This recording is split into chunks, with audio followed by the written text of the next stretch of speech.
Hello everyone, this is ATP Transit, and we're going to be taking a look at the Rapido HO scale BART legacy fleet. In this video, we'll just be looking at one car, this car right here. It's the Athearn display model, which also includes a display box, which it's currently in. So this is just the first car I have right now. I ordered it from the Railgoods BART gift shop, and I picked it up on Wednesday, which was the first day they were available from what I understand. I've also ordered other cars, and those are coming from other places. I'll be showing those in a few weeks. Okay, so to begin, we have the box and all the contents side of it outside of the car. So you have this nice custom BART-themed box, and then you have your paperwork, and you have some additional parts and decals. So to begin, we have this flyer that was attached on top of the box. It's just telling you about the Rapido warranty in case something's wrong. We also have our paperwork. Let's take a look at it. It provides some context about BART and the model. A few things to highlight. This is a display model. It doesn't run. It doesn't have lighting in it, but it does include that big display box. The sheet calls it a memorial in a sort of ways, so it's not really meant to run. You could roll it around, tow it. It's definitely one of those sort of cutout cars. If there's anything wrong with it, there's that Rapido warranty, any broken parts. Also includes some extra detail parts, so I'll go into detail about those in a couple minutes. But it just tells you about the intercar barriers, the finger guards, as it's called here, number plates, antennae, the marker safety light or the highlight. Once again, it's a static model. It's a memorial, but it's not going to scrap, so that's good. And then more information will be in the full-size instruction manual for the operational cars. And the end of it is some acknowledgments. It's a labor of love, BART's cooperation, and that's me. Yeah, cool. The BART archives. Yeah, BART archives also is a labor of love. So we also have our parts diagram. Oh, nice. Roar Industries. BART A car. It just shows you all the parts inside the car. This appears to be more of a motorized version of it. You have your board, you have your motor and the gears, but a lot of the parts are, of course, shared, common. Yeah. So let's move on to those parts bag and decals and other items. Okay, so moving on to the parts included with the car, we have quite a few. We have our Rapido magnetic wand to use to turn lights on and off. I don't believe they're used for this car in particular, since it's sort of a static display car, but it could be used for other cars. We have our decals printed by Hybo Graphics. A few cars to note: we have your A cars on the left-hand side, these 3-digit numbers, and then you have your A2 cars on the right-hand side with the 4-digit numbers, which are just rebuilt A cars. On the left side, we have the 143, a very historic car, the Fremont Flyer. It suffered a program stop failure, and that brought into light many concerns about the BART system, which had to be corrected pretty early on. And of course, the A car was out of service for quite some time, but it was rebuilt into a B car and remained in service and returned to service until the 2020s. Quite recently. It was last known as B2 car 1826. Then for your A2 cars, you have your 1195, one of the first A2 cars. It was a prototype rebuilding car, and it's the other car of the 1100s. The other one was the 1164, which is preserved at the Western Railway Museum. Maybe one day they'll have the building, nice rapid transit history center. The other cars you have 1220, 1247, 1276.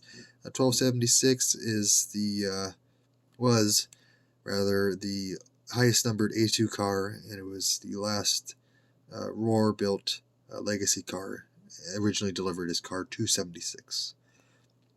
Moving on to the number plates, everybody's favorite. You also have the equivalent numbers. One thing to note: there weren't any YN number plates, but there are some XN plates right there, so if you so desire, you could have 143X. Also have some spare 143Y. Here are the other parts in the parts bag. You have your coupler, used to couple the multiple cars together. I only have one right now, so don't really need it, but it's a good part to have. I'll eventually probably need it. You have your radio antennae. So the one in the middle right there, try pointing it out. Those are the original radio antenna used in the car. Just one was used at a time, which applies to all three of these. Those were replaced by the more modern antenna right there, around 2000 or so.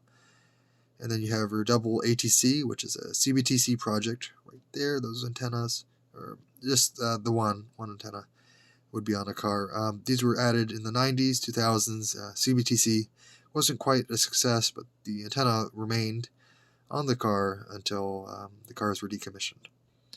You have your inter-car barriers, or the fingers or fins.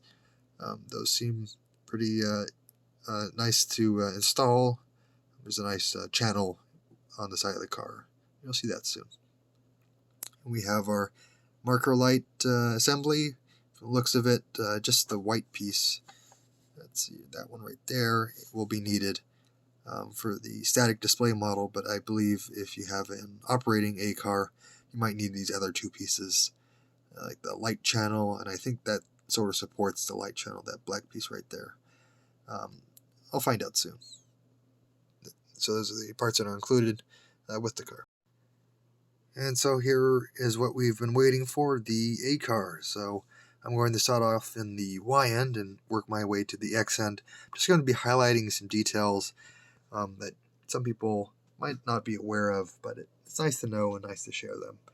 So to begin, we have our Y end, the cab end of the car. We have our retractable coupler. The couplers were used from time to time for rescue trains and movement in yards and similar conditions. I'll turn on the flash just so you can see a little bit more detail. So we have our, this is the left side of the car, we have our air intakes for the HVAC system right here. Yep. For our side doors, let's see, and we have our nice big windows, we have our grab bar right there, and a little footstep to get inside the car, inside yards and other conditions. We have the RFID tag, tells you the car's car information for maintenance tracking purposes, car hours for maintenance. And we also have our exterior trouble light, the amber trouble light, which is used to tell you if the doors are open and a host of other conditions. And then let's move it around. We have our X end of the car. Try to make the light a little less harsh. There we go. Okay, so we have our hustling lights right there. Yellow means it's coming toward you. Red means it's going away from you.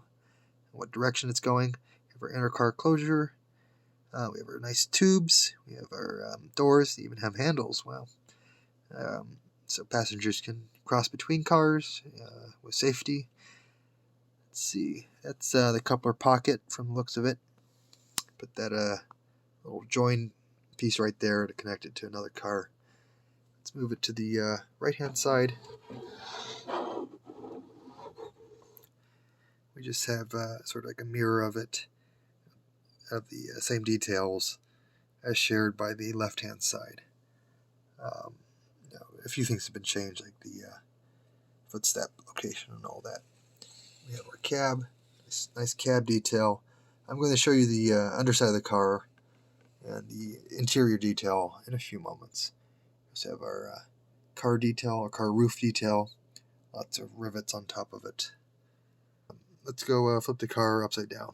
Take a look. So here's our A car. It's upside down. Can't move. Let's take a look. So starting off at the Y end, we have our coupler, retractable coupler. Let's retract it back. Pretty gentle about it. Go nuts, stowed. We have our electric horn right there. Try to point it out. Right there. We have our air horn right there.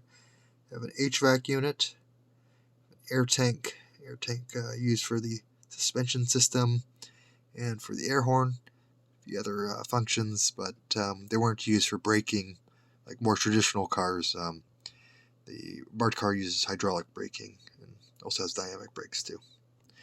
We have our truck. I'm going to show you a little bit more truck detail soon when I detach them, but it's definitely a BART truck, I'll tell you that.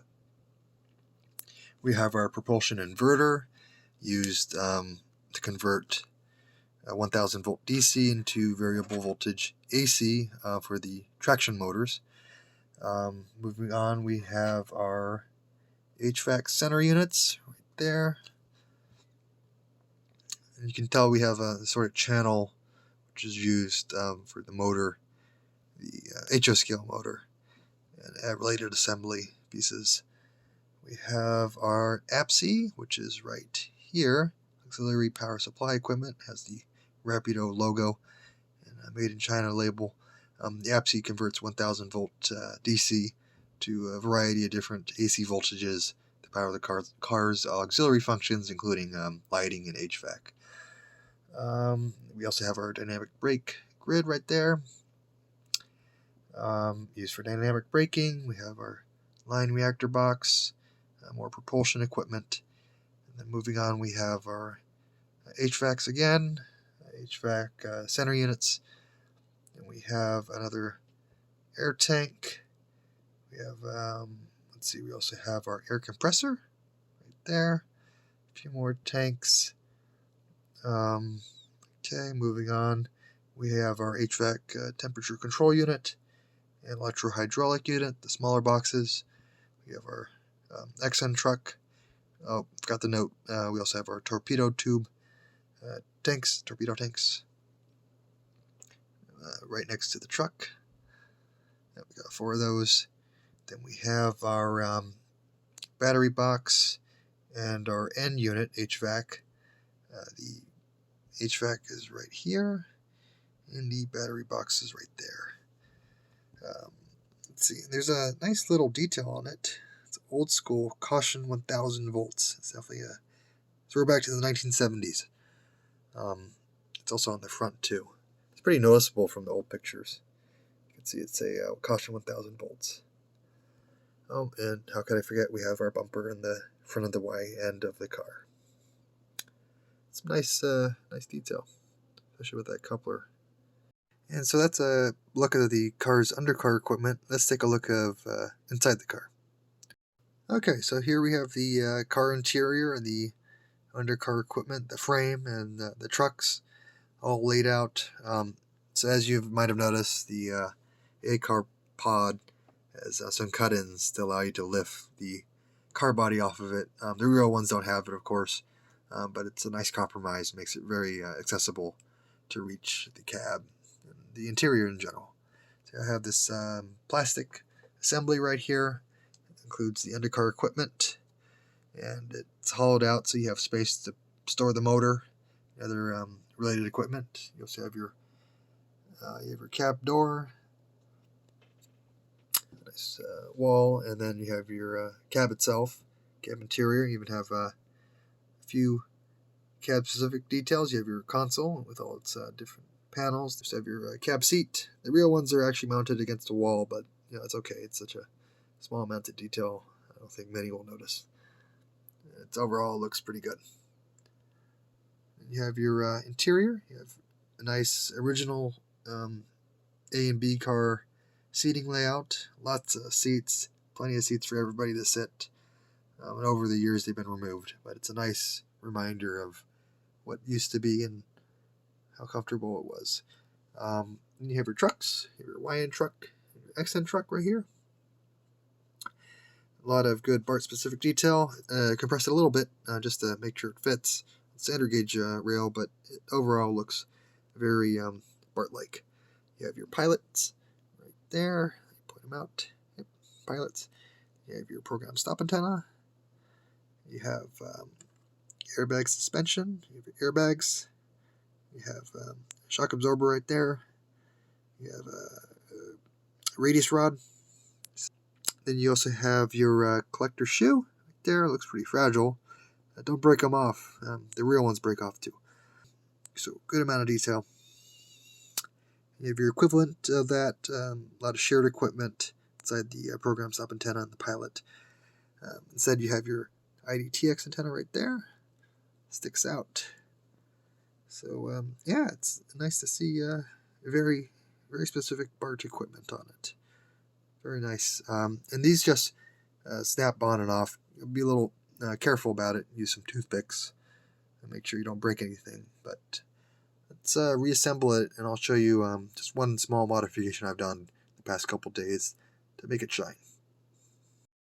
Okay, so to wrap things up, we have our BART A car right there, and it's inside the display case, and we have a background of AC Transit's Division 4. I'm working on a series of backgrounds for the display case, and everyone is welcome to have them. I'll be uploading them to the BARTchives in the coming weeks. And if you have something in particular in mind you'd like to see, just reach out to me. I'm happy to see what I can do. Just to wrap things up, we have a very nice model of the BART legacy fleet. Right now I just have the A car, but I look forward to seeing the B car and the C car in the coming weeks, and I'm more than happy to share what they look like.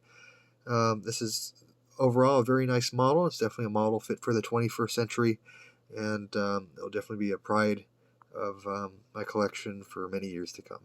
So thanks for watching, and hope to see you again soon, and we're going to be taking a look at more BART cars very soon too.